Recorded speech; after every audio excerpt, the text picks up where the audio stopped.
This is Revolution at Sea with John Curtis Perry. Episode 13, England Triumphs at Sea. During the 1600s, England was still relatively weak, disunited, unstable, having a relatively small population and modest resources to face its many enemies, the Dutch and the Roman Catholic world. England tried to protect its trade with the Navigation Acts passed by Parliament in 1661, aimed specifically at the Dutch. They said no fish could be brought in by foreigners, meaning the Dutch. The Dutch would be allowed to bring in only their own goods, and all goods directed to English colonies had to pass through England first, even if they were carried in English ships. These measures helped make London a great port. Politically prominent, the city enjoyed a favorable geographical situation with easy riverine access to the sea. Greenwich, with its painted hall, offered a ceremonial access to the realm. The Thames, self-scouring, rarely flooded, and did not ice over. Tension with the Dutch flared into 3 17th-century closely fought wars waged at sea, wars that did not settle anything. Although inconclusive, they were humiliating to the English. The Dutch even sailed up the Thames and captured the English flagship Royal Charles and towed her away. The great Dutch Admiral Tromp supposedly lashed a broom to his mast as a symbol of his determination to sweep the English foe from the seas. The English both admired and despised the Dutch. John Evelyn, the great diarist, wrote candidly, "The Dutch exceed us in all things except envy." The English copied Dutch ships, used Dutch water control techniques to drain the fens in the marshy southeast, borrowed Dutch maps and charts, lured Dutch marine artists to resettle in England, and praised Dutch society. Visitors were impressed by what they saw there, as we have noted. But in other ways, the Dutch come off badly in popular verse. In matters of commerce, the fault of the Dutch is giving too little and taking too much. Poet Andrew Marvell referred to them as the undigested vomit of the seas. Since having a land frontier to defend put the Dutch at strategic disadvantage, island Britain could flower as the Netherlands faded.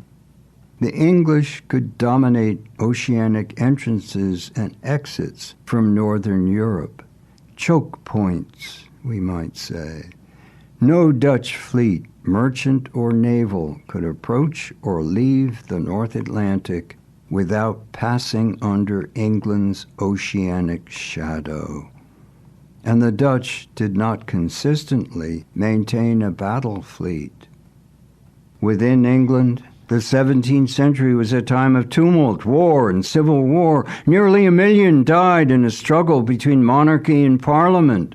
The English shocked all of Europe by executing their king, Charles I, in 1649.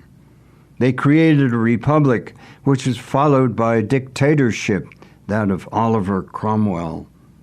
Then they restored the monarchy in 1660, which was followed by plague in 1665 and the Great Fire of London, 1666.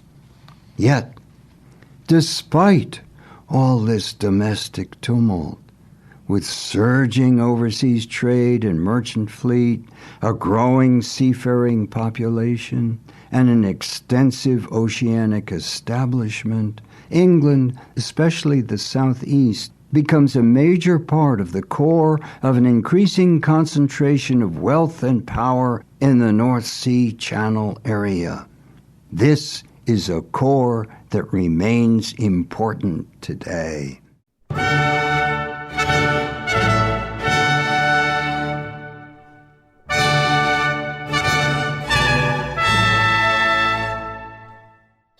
The Navy was strategically of major importance because it was a resource that could not be improvised. This was less true of armies at that time. Thus, all nations that could afford it began to maintain permanent navies. The commitment entailed that world we have already described, but becomes increasingly mechanized. A world of docks and shipyards, smithies and gun foundries, with experienced and able craftsmen at work within it. The English develop a particular style of shipbuilding, ships of high quality with low freeboard, high speed, and maneuverability. The English innovate in casting cannon of cheap iron rather than expensive bronze or brass. Yet, organization is perhaps more important than anything else. The Royal Navy formed a formidable mixture of people, skills, and tools, a truly remarkable achievement. Samuel Pepys, the famous diarist, we know him well from that source. The so-called right hand of the Navy did much to create its structure for success in the mid-1600s. The Royal Navy by then was the nation's biggest industrial enterprise, its biggest employer. Pepys was no paragon. A master of office politics, he was adept at vicious infighting. Impatient with incompetence and always ready to impose his own views upon his superiors, he became possessive of the Navy, identifying himself with it and wanting to exercise control. He studied shipbuilding firsthand and took lessons on how to draw ships. Yet actually, he went to sea only several times. His knowledge was not of tides, currents, or winds, but of contracts, ledgers, and dockyard layouts. A man of ferocious energy, he had a passion for detail, a keen sense of order and tidiness, as well as responsibility and conscientiousness. He had the ability to get the details right without losing a wider vision, and he had an immense capacity for hard work. He spent long hours at his desk, interrupted only by necessary attention to personal chores, of which he gives homely details in his diary. He liked to visit pubs, to sing as well as to drink. He tells us about taking his wig to the barber's to have it cleaned of lice. And he writes of his favorite diversion, a tireless pursuit of women, about whom he writes in the greatest detail. His ideal targets were married women, since he thought them less likely to have venereal diseases. Pepys sought to bring a spirit of professionalism to all aspects of the Navy, reflecting that seamen were drawn from the dregs of society. He wanted to raise standards of recruitment and training, recalling and hoping to change the old proverb, "The sea and the gallows refuse no one."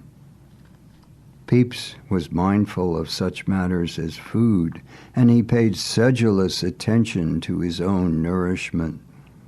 He writes of a meal he enjoyed.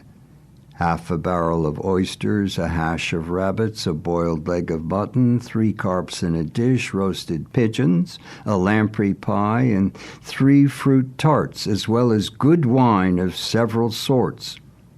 All things mighty noble, and to my great content. His most famous dictum was perhaps, English men, and more especially seamen, love their bellies above everything else. At Pepys Bar on Pepys Street, near the Tower of London, an anonymous quotation on the wall reads, "Fortunate Mr. Pepys, who knows, possesses, and enjoys all that's worth the seeking. Let me live among your inclinations, and I shall be happy." From 1650 on, sea power becomes the primary object of all English governments.